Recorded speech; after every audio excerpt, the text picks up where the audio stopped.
Hello, this is the luckiest maths teacher in the world. Thank you so much for tuning into this video on graphing using intercepts. So we introduced the concept of intercepts last lesson.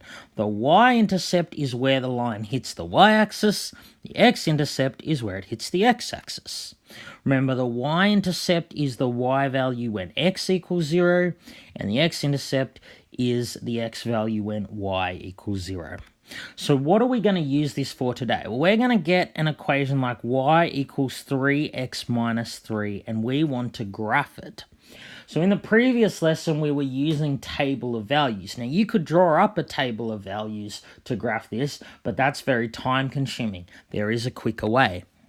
So the quicker way is very simple. It's based on this. If you have a Cartesian plane like this, remember x and y axis that we looked at last time, what we're going to do with this method, we're going to find where it hits the y-axis, which might be up there, where it hits the x-axis, and then just join them up.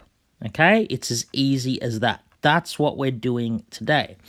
It turns out if you want to graph any line, like this one here, then you only need 2 points through which the line passes. So that's the goal here.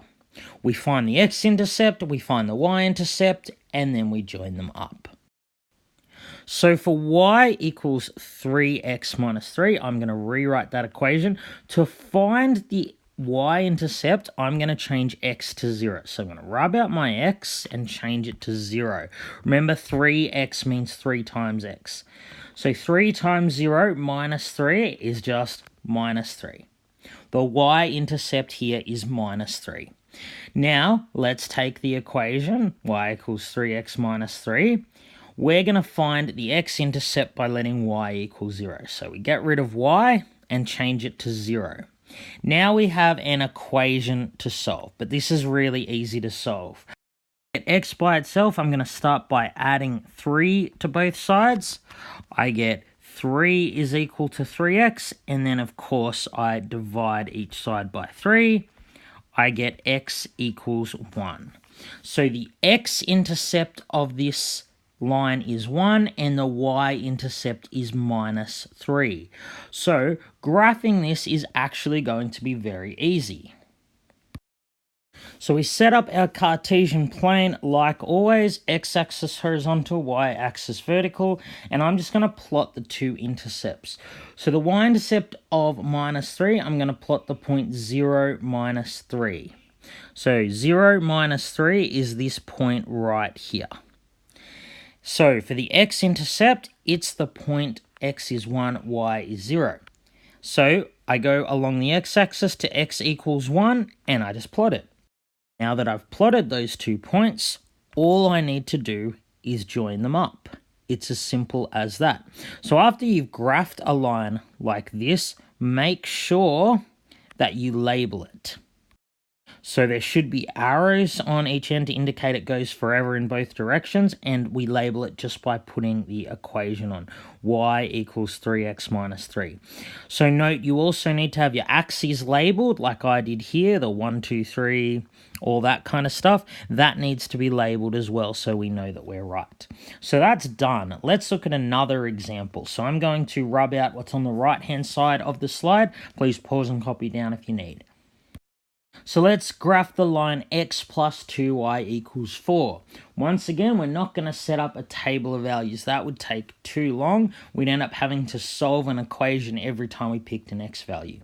What we're going to do instead is find the y-intercept, find the x-intercept, and then graph it. So y-intercept, if x equals 0, we just get 0 plus 2y is equal to 4. 2y equals 4, divide each side by 2, y equals 2. Now, if I let y equals 0, I get x plus 2 times y equals 4. But of course, you know, 2 times 0 is just 0. We don't even need to write it. We just get x equals 4. So I'm going to do the exact same that I did last time. I'm going to plot the intercepts and join them up. So I plot y-intercept of 2. The x-intercept of 4 will be over here. And then I just join them up.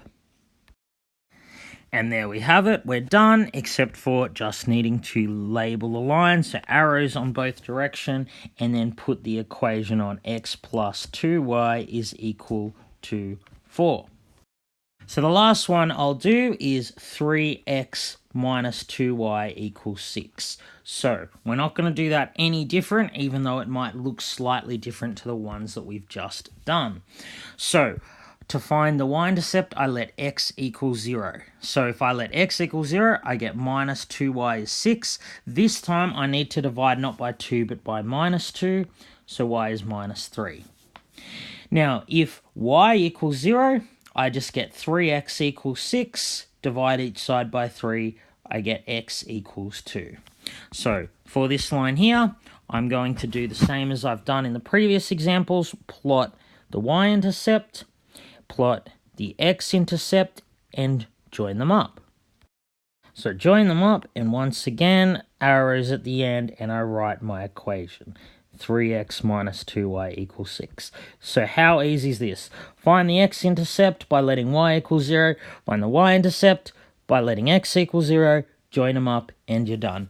This has been the luckiest maths teacher in the world. Have a great day.